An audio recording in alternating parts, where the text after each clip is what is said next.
Howdy guys, this is Danny with Danny Aquatics. We're back in the fish room more than one time today. So just a quick update on the project that we did yesterday was the DIY polishing filter canister that we installed on the 150 in our bedroom.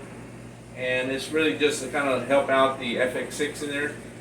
And that thing is working really great. It has really it's really helping out a lot to clean up that water. So we'll see, hopefully in about another week or two, see if there's a really big difference in the water clarity. So anything's better than nothing. So as long as it's pumping water and filtering, it's doing its job. So just a quick update on the 550 here in the fish room. Sometimes I have a hard time remembering some of these names. But earlier I saw the arowana up here. Oh, there he is, or she. She's always up on top, or he's always on top, just moving back and forth. That's a top fish for you. I'm thinking of getting another one, maybe getting an albino one. So I don't know. I know it's a lot of tank, but they can get pretty good size, and I don't want to overcrowd the tank because a lot of these fish here are going to grow exponentially quite a bit. So most of these fish, you're going to see them in a couple of years. They're going to be probably at least anywhere from 10 to 8 inches long.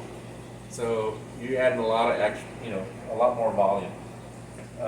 Some of these bala sharks can get up to 12, 14 inches. So it's going to be a tank full, so I don't want to overcrowd it, thinking that just because they're small right now, I have more room, but eventually I'll end up having to rehome some of these fish if it's too many of them in here.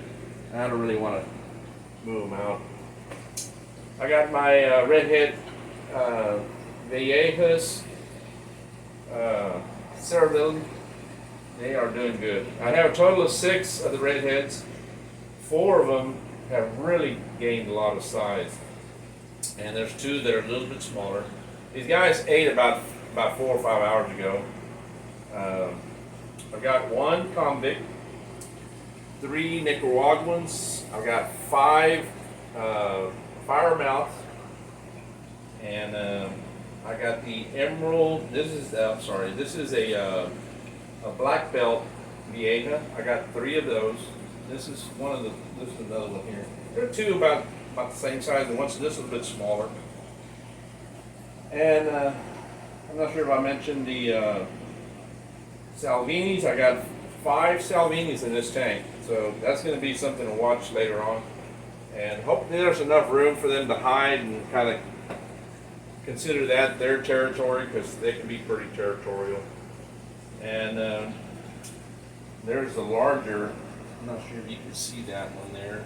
The larger emerald chocolate cichlid there. He's really grown a lot. Not real large, but they were pretty small when I got them. I only bought them, they were about 1.5 inches. He's probably about 2.5 inches now. So he's grown quite a bit. And let me see, did I miss any of them?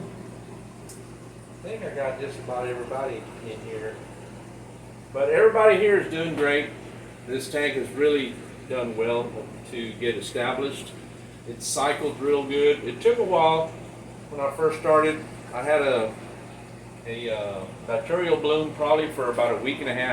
It took a while. I mean, to get 550 gallons cleared up, get that ammonia cycle going, get that nitrate going, and eventually it established itself and got balanced out. And the fish really enjoy this water. All of my perimeters are good. No ammonia. Nitrate levels are perfect.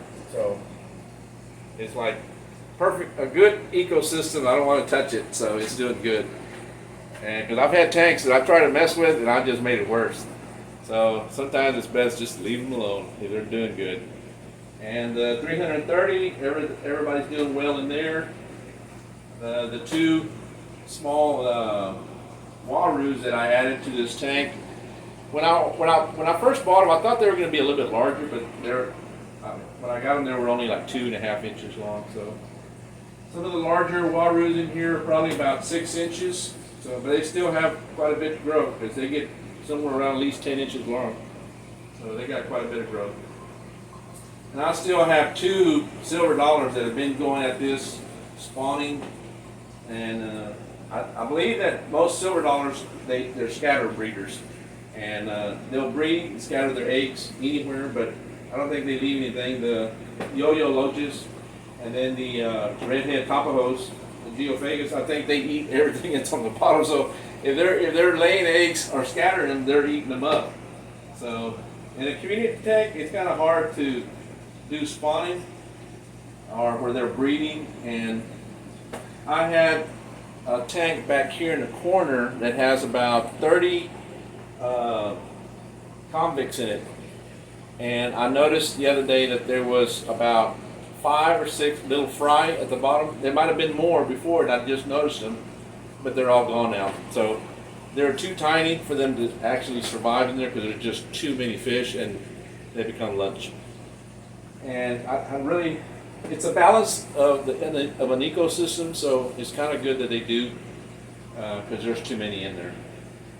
And let's move over here to one of my favorite tanks too is this 150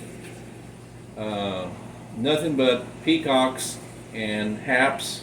There's still 2 Mbunas in here. I have a huge bumblebee that turns almost solid black. He's a male. And I still have 1 yellow, but they don't really mess with each other, so they're doing fine. It's just sometimes those guys can become just terrible. I had 2 or 3. Let me move this chair out of the way. Okay, get this. I only have so much room in here. In this 65 down here, I had 2 OBs and then 1 regular blue. I can't remember the name on those, but they're all basically the same species, but 2 of them are OBs, and those guys, they're at each other's throat constantly. Not no more as much as they were when they were here in this 550 on the 150 with all these haps and peacocks. So they really would stress out all the other fish a lot. So that's why I pulled them out, moved them, and they enjoy being with the convicts. So there's not that many convicts in here, and I have 1 Jack Dempsey that I got a long time ago. He's been in here. I've had him in this aquarium probably over 1.5 years, and he's kind of the one that's in charge of that tank. So he's the warden. He takes care of all them convicts. All right, guys. That's about all we have for today. An update on all the fish, the DIY sump canister filter that we installed yesterday on the 150 inside. And I want to do a shout out to a friend of mine that's on YouTube, Cleveland, from the Fish Corner. I believe one of his tanks busted today. Sprung a leak, and oh goodness, I hate that, because if you got aquariums, eventually, you knock on wood, you don't want them to leak. But after you start getting too many aquariums, your odds increase of having a leak somewhere. So he got one today, and our prayers out to him. So this is a shout out for you, Cleveland. We're behind you all the way. It'll make you stronger, buddy. But we feel your pain. I've had a few tanks that have busted open, and man, I hate that, but it's part of fish keeping. So you're gonna have water. If you got water, it's gonna leak somewhere eventually. So, all right, guys. Thanks for watching, and appreciate you being on this, being here with us today. And if you haven't visited Cleveland's channel, you need to go to his channel. That guy can show you a lot of things. I've learned a lot from him in his videos. So shout out to him. And if you haven't liked and subscribed our channel, hit those buttons. And we'll see you on the next video. Y'all take care. All right, bye. This is Danny with Danny Aquatics.